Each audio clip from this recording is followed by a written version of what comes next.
possible que vous ne me connaissiez pas. Les psychiatres me connaissent bien. Les astrologues me connaissent aussi.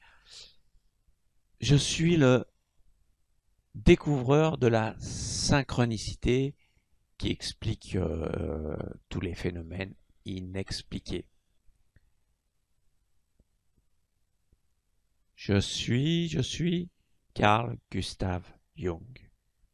Pourquoi je me retrouve à parler ici avec vous? Car j'ai mis en évidence 4 fonctions psychologiques. La sensation, la pensée, donc l'intellect, le sentiment, qui est une évaluation affective, et l'intuition. Je me suis éloigné de mon mentor Freud car je donnais une explication à des phénomènes cachés. J'ai étudié d'ailleurs l'astrologie, le I Ching et bien d'autres disciplines classées comme ésotériques. Je vais m'auto-citer. J'ai dit, début de citation, elle paraît cheminer le long de multiples voies et permet par son jaillissement de voir, pour ainsi dire, ce qui se passe au-delà d'un tournant. Je m'en tiens là et j'avoue ne pas savoir au fond comment l'intuition opère. Je ne sais pas ce qui s'est passé lorsque un homme sait tout à coup une chose que par définition il ne devrait pas savoir. Je ne sais pas comment il est parvenu à cette connaissance, mais je sais qu'elle est réelle et peut servir de base à son action. Fin de citation. Ce qui m'aidait dans mes thérapies était de me servir de la synchronicité pour aiguiser mon intuition, pour pouvoir découvrir des choses cachées, pour me mettre sur des pistes. Alors, c'est quoi la synchronicité? C'est des événements qui arrivent simultanément, mais sans aucun lien causal entre eux. Si on prend l'étymologie grecque de la synchronicité, cela signifie réunion dans le temps. Cela résume tout. Dans ce mot d'ailleurs, il y a Chronos, le dieu du temps. Il ne faut donc pas chercher une cause scientifique, il n'y en a pas. Voilà pourquoi elle se rapproche de la physique quantique. Deux particules intriquées s'influencent simultanément sans aucun lien causal entre eux. Donc une synchronicité est un message venant du futur qui se produit au même moment qu'un événement dans le présent. Et quand ça se produit, on a l'impression que c'est magique. Beaucoup de vidéos que j'ai créées, ainsi que des prévisions réussies en astrologie, se sont produits avec des synchronicités. En gros, c'est les signes qui arrivent dans votre vie qu'il faut interpréter. Oui, mais attention, hein, il ne faut pas interpréter tout ce qui arrive dans votre vie par un signe. Il faut déjà qu'il soit par nature exceptionnel ou magique. Tout dépend de votre vocabulaire. Vous savez, c'est le genre de choses qui arrivent où vous vous dites « Waouh, quelle coïncidence !» Et il faut que ça se produise au minimum 2 fois. Car une coïncidence est possible, mais pas 2. Surtout quand vous n'avez pas l'habitude de les interpréter. Il faut s'assurer que ce ne soit pas un vrai hasard. Les hasards existent aussi.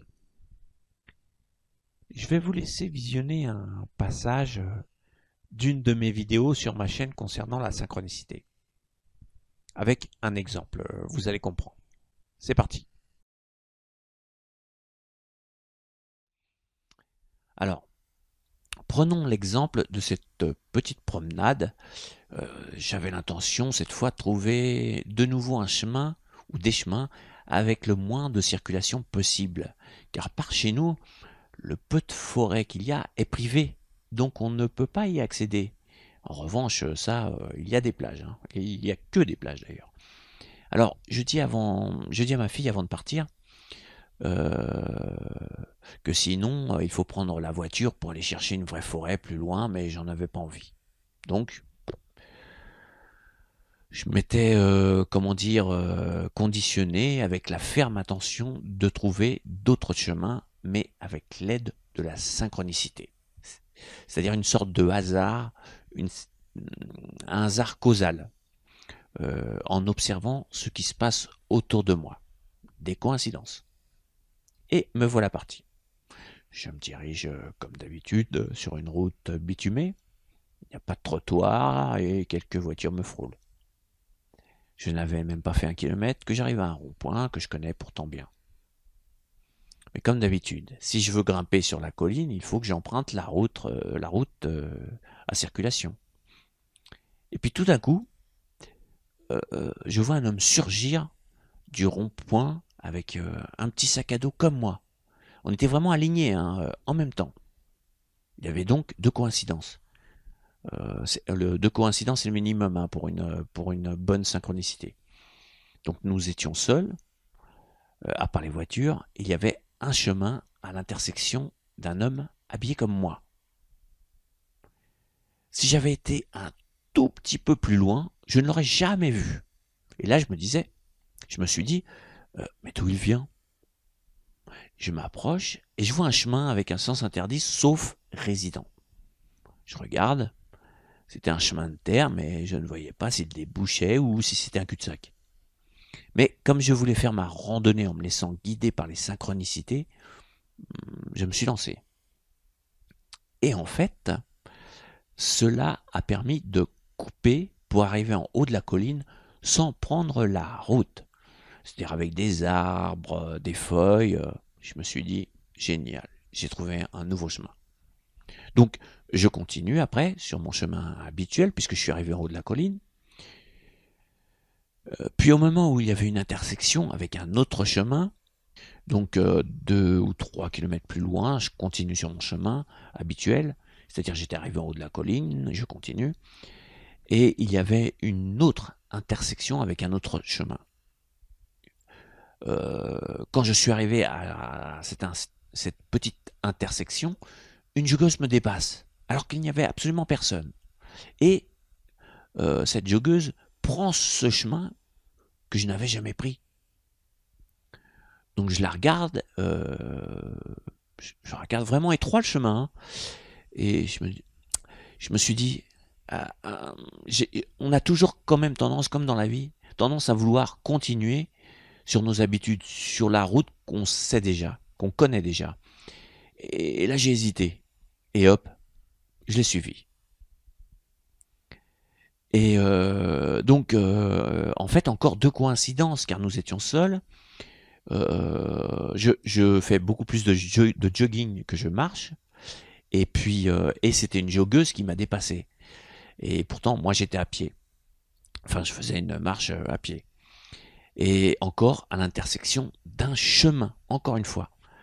Et donc, je l'ai suivi. Et là, magnifique, hein, un petit chemin qui descendait de la colline avec... Voilà, revenons en direct. Donc, l'avantage avec la synchronicité, il ne faut aucun don. Il faut juste avoir un esprit d'observation. Il arrive à tout le monde des synchronicités, mais très peu les remarquent. La vie a bien fait les choses. On peut accéder au monde invisible par 2 moyens. Le premier est la connaissance. C'est ce que je fais avec cette vidéo et c'est ce que disait Jésus. La vérité vous rendra libre. Le deuxième est le développement des facultés extrasensorielles, donc basé sur le développement des sensations. Devenir plus sensible, comme une radio qu'on modifierait pour capter plus loin et plus net. C'est ce qui se retrouve aussi dans la tradition chinoise. Le confucianisme consiste à trouver la sagesse par la connaissance, alors que le taoïsme encourage à renouer le lien avec l'invisible pour trouver la voie. Mais pour que ça marche, il faut une très forte intention. Ce doit partir de vos tripes, comme si vous saviez où aller, comme si vous connaissiez la destination de votre voyage. Les synchronicités vont vous montrer le chemin le plus agréable. Il faudra suivre les panneaux indicateurs. La vie peut être terrible. Elle peut vous mettre à terre, mais vous aurez toujours vraiment une carte pour vous sortir de la situation. Ayez en permanence l'esprit que dès la naissance, vous êtes en possession de cette carte pour retrouver votre route. sauf que certains ont des problèmes d'orientation. Voyons maintenant un exemple récent. Vous allez voir comment la synchronicité peut définitivement mettre sur une piste. En novembre 2020, j'étais en train de créer la 11e vidéo de la série Astrologie prophétique, et en particulier sur le carré Saturne-Uranus, débutant en février 2021. Voici un extrait que vous pouvez trouver sur ma chaîne YouTube. C'est parti.